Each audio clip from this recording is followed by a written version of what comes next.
Hello everyone, this is Script 6. So the topic that had been assigned to us is about Luna's assassination. So without further ado, let's get into it. We believe that Antonio Luna was indeed assassinated due to Emilio Aguinaldo, whether in name or by his direct order.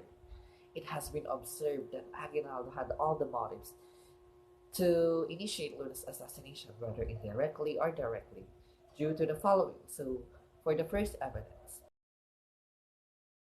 the difference in leadership as both Luna and Aguinaldo held very high status and power among the Filipinos. Aguinaldo is the president of new Filipino government and Luna is the leader of the insurgent Filipinos. Since the Luna since Luna and Aguinaldo are both esteemed leaders, they have their own way how they lead the Filipino. Luna was seen as matapang and barong-badong leader, while Aguinaldo was seen as genius yet weak. With this, Aguinaldo was afraid that Luna was going to be threat to him, so he ordered to kill Luna.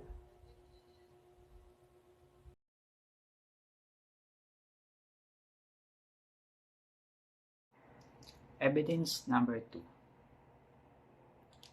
There was an observed pattern that points to Aguinaldo as the mastermind of the incidents. As Andres Bonifacio, the father of the Philippine Revolution, was executed by Aguinaldo's order, along with his brother Procopio Andres.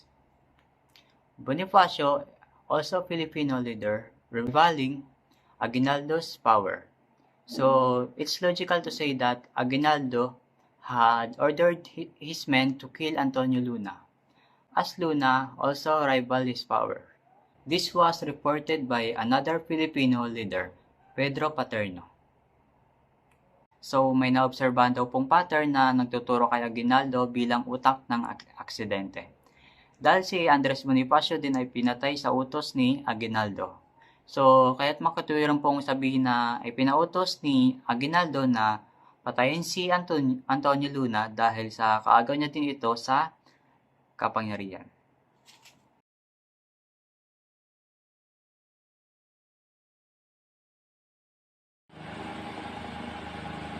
Pedro Hanarino and his men, the Kawit Battalion, were disarmed by Luna during the Second Caloocan War, as they did not follow his orders consequentially losing the battle. Apolinario Mabini had then reinstated them under the new leadership under Apolinario Mabini, moments or days before the death of Luna. So, ang in-explain ko po dito is, nung Second Caloocan War, is hindi sumunod si Pedro Hanalino kay kila Luna. At so, Luna has justified na kailangan niyang tanggalin yung power nila Pedro Hanalino. So, hindi na sila part ng army. Pero po, after that, kinuha sila ni Apolinario Mabini bilang bodyguard niya. So, parang meron pong connection as to why merong conflict between Luna and Pedro na masasabi na baka merong way or merong ang reason kung bakit namatay si Luna is dahil nga sa away nila Pedro. But that could also be a cover-up as to dahil nga kinuha nga sila ni Apolinario Mabini.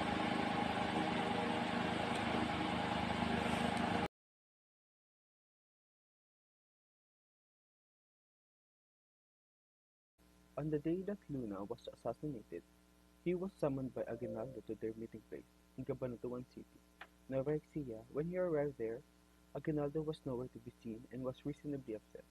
This led to an agitated Luna, and when he met the newly reinstated Kawit Battalion, the situation escalated, leading to Luna's death. So, when Luna was called by Aguinaldo to meet up in Cabanatuan City on the day he was assassinated, however, when Luna arrived, Aguinaldo was not there, which made him angry and frustrated. Luna's emotions were then heightened when he encountered the newly reinstated Kawit Battalion, which resulted in conflict that ultimately led to Luna's untimely death.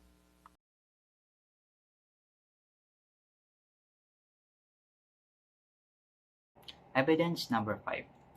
It was reported that both Aguinaldo and his mother were in the vicinity where Luna was killed. While they were not together, Aguinaldo's mother watched the entirety of the event, leading to the speculation that the two, or the very least, Aguinaldo has planned for the assassination to happen.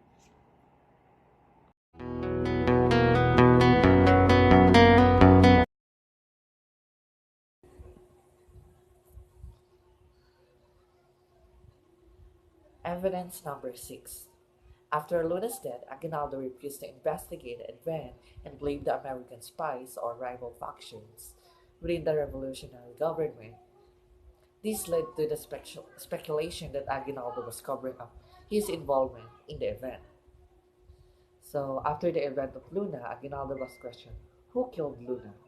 Instead of simply denying it, Aguinaldo blamed the Americans that it was them who assassinated Luna and not himself, or is not part of the assassinated. This led to him being suspicious that there must be something fishy going on.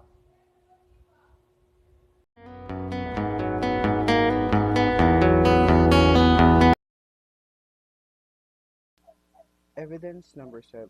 It has been reported that Luna had chosen the path of tyranny or dictatorship to lead the Filipinos. While both Luna and Aguinaldo wanted the Philippines to become independent from Spain and America, Luna's methods conflicted with Aguinaldo's. So, according to reports, Luna's leadership approach for the Philippines was one of tyranny and dictatorship, which diverged from Aguinaldo's strategies. Despite their shared goals of achieving independence from Spain and America, their differing methodologies created the conflict between them.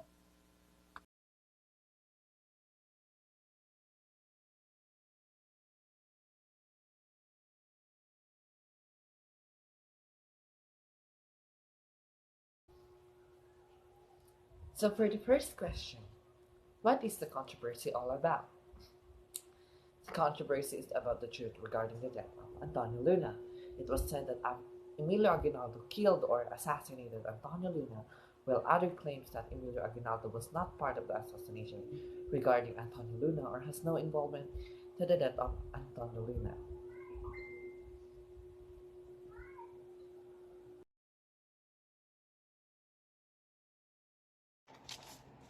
Question number 2. Why does it happen? It happens as people strive to achieve power and to get the authority they want. They have to use drastic measures to ensure becoming powerful. Emilio Aguinaldo killed both Bonifacio and Luna, as he deems them to be worthy rivals capable of taking him of his position as president. So, question number 3. What have I found with these sources? Both Luna and Aguinaldo are flawed. By no means Aguinaldo was a hero or a villain in this incident. And the same can be said for Luna. Luna wanted to lead with an iron fist, with fear, while Aguinaldo, fearing Luna, simply drew first. They are simply flawed people with distinct ideologies. Aguinaldo saved his country by taking down a soon-to-be tyrant, but at the cost of his morality, he had killed another person, just like he excluded the helpless Bonifacio and his brother, just because there might be a chance that they might take him down. Luna rode to war for his country with an iron fist, sending fear into his men and forcing them to war, all for the sake of being independent of other countries.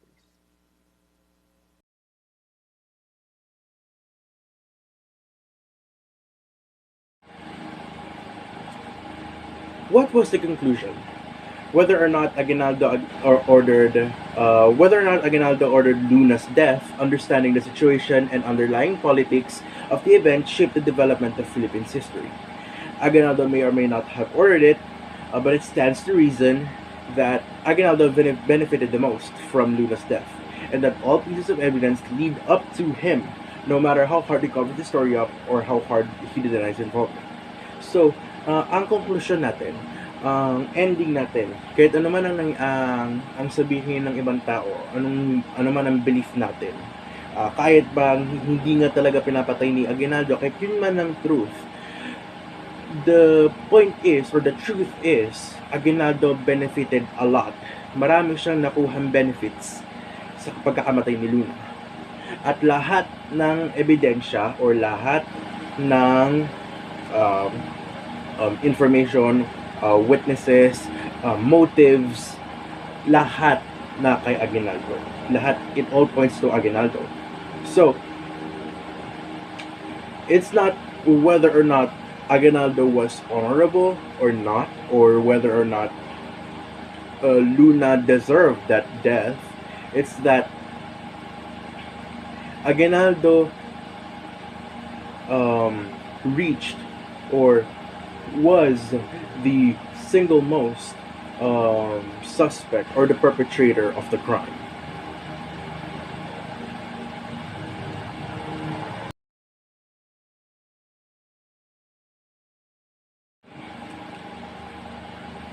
Number 5. How this influences the life of Filipinos today. This teaches the importance of learning and understanding politics and learning to search for the truth impartially. This event directly reflects the current Tegamotebe situation that is happening in the present. Two people fighting for power and one eliminates the other, but at the same time, none involvement. In any case, the phrase history itself is evident. So itinuturo natin or ini-influensyahan tayo or the event influences the life of Filipinos in order to teach the importance na to learn and to understand politics and to search for the truth without having any bias. Itinuturo natin to para makita, para malaman natin whenever there is a hard situation, we seek the facts and the motives and the evidences. Hindi yung turo-turo lang tayo. Katulad nga dito ngayon sa event ngayon na Degamo Tepes. Ayun nga, meron dalawang tao naglalaban for power. Yung isa, pinatay yung kabila.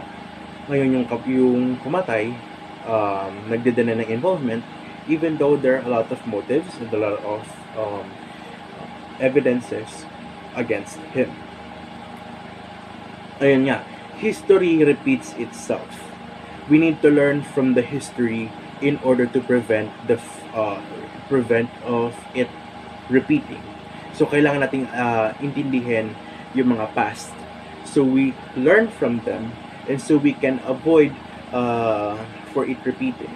Katulad nga ngayon, there's not a lot of people who understood or learned about how the death of Luna affected us or what happened during that time. And so, nangyari tuloy ulit itong Degamo Tepes. At the same time, dahil nga nangyari na nga ulit, we have the experience on how to solve this situation.